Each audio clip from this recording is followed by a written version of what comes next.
welcome back to my YouTube channel.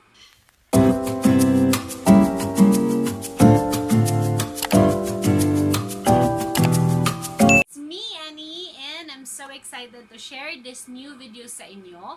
So, itong video na to guys is share ko kung paano ba mag-process or mag-apply ng credit card sa BDO.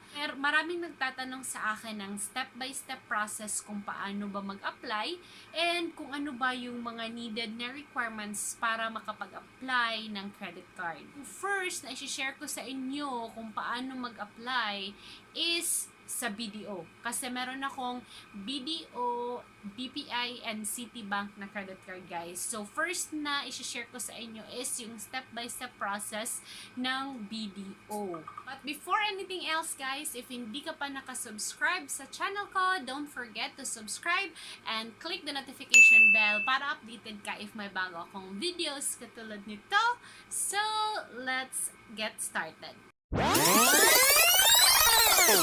Okay, so first na gagawin natin is kailangan lang nating pumunta dito sa website ni BDO, which is bdo.com.ph. So, yan. And then once andito na kayo sa page, next na gagawin natin is dito tayo sa cards. Press lang natin yan and then maglo-load. And then next is credit cards. So, yan. So, meron siyang mga tabs. So, first, balance transaction inquiry, right card for you. Yan, credit card peso rewards, card services, forms, and brochures. So, yung pipiliin natin is itong right card for you. So, click. Click natin tong suggest card for me. So, if hindi ka pa nakapag-decide kung ano yung card na pipiliin mo, so, click mo tong suggest a card for me. So, wait lang. Okay, so yan. So, dito ka i-assess kung magkano ba yung monthly income mo. So, choose mo lang kung ano yung monthly income mo. Let's say, for example, yung monthly income mo is 32,000 to 74,000. Meron din ditong 15,000 to 31,000. So, pili ka lang kung magkano yung monthly income mo every month. So, dito tayo sa 15,000 and then choose one. So, yung age mo. So, let's say 46 years old. Sample lang to guys ha. Pinapakita ko lang sa inyo kung paano ba mag-apply ng credit card dito sa BDO. And then after diyan, how would you best describe yourself? Free-spirited, family-oriented, fashion-forward, sophisticated, and distinguished. Kasi dito nila makikita kung ano ba yung talaga yung card na best para sa inyo. Let's say if family-oriented ka, so yan yung i-click mo. If fashion-forward, kung mahilig ka sa mga shopping-shopping, sa mga fashion-fashion, pwede mo tong i-click. So yan, dito tayo sa family-oriented. Need or intend to use for your card. So, pwede siyang travel, dining and entertainment, shopping, lifestyle, and fashion. So, dito tayo sa shopping. Next is, what perks and privilege you are looking for in your card. Reward points and rebates, discount and rates, ready cash. So, kung ano yung pipiliin mo dyan, if mahilig ka sa mga points, mga rebates, discount, like makakapag-discount ka sa any stores, and then ready cash. So, maganda tong ready cash. Try natin tong ready cash. And then, lagay natin tong code.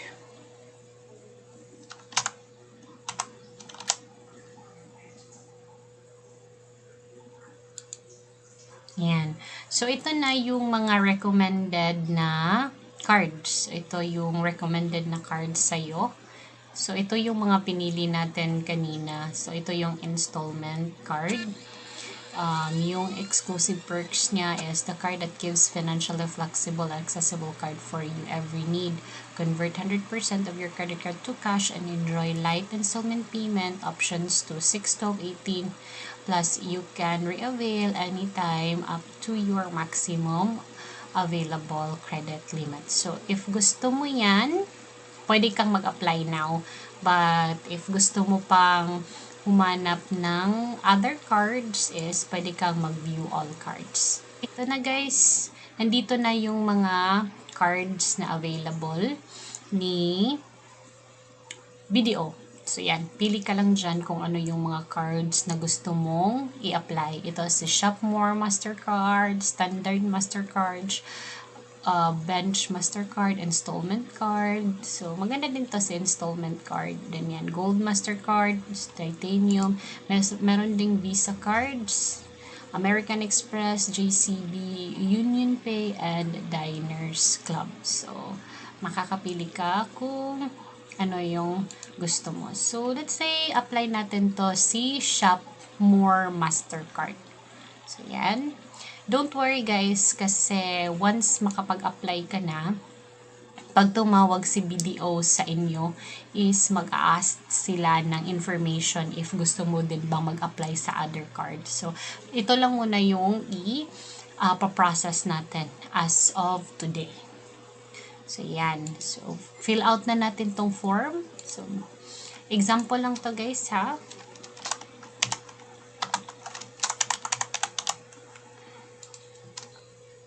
Then, click Start para ma-route na tayo sa next page. Yung next page, so, mag-a-ask sila ng mga basic information like birthday, place of birth, your TIN, nationality. So, lagay natin dito yung date of birth. Yan, place of birth. Next is, ma-route ka na dito sa next page. You just need to read all the authorizations and undertaking, terms and condition.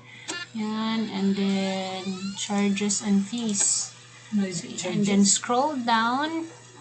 Nakalagay dito yung name and then electronic signature.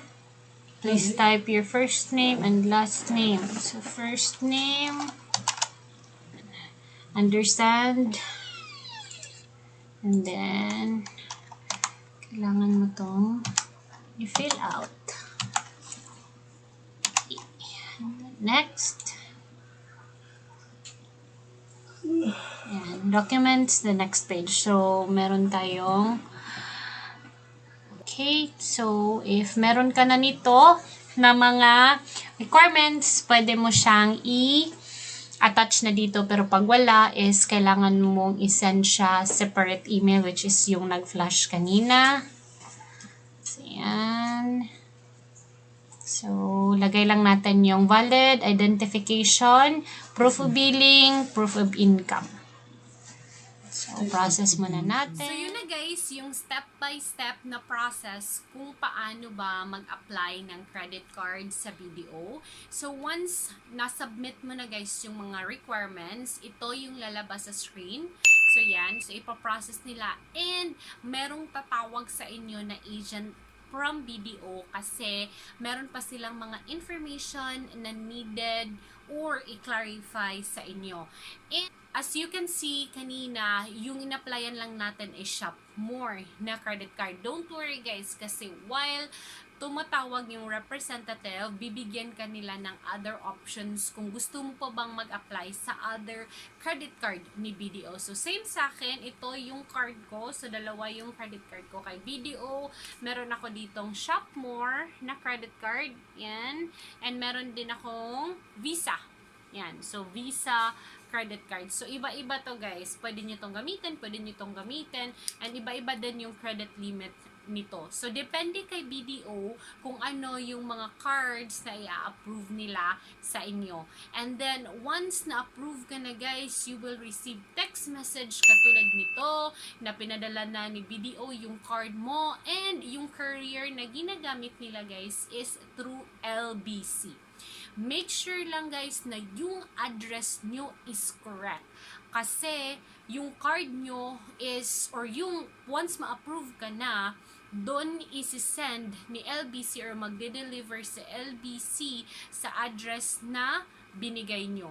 So, I highly suggest na maglagay ka ng landmark kung saan pwede ma-deliver ni LBC yung card nyo. Kasi yung nangyari sa akin guys is nahirapan. Yung same sa akin guys is nahirapan si LBC kung saan i-deliver yung card ko. Kasi yung bahay namin is hindi siya like sa highway talaga.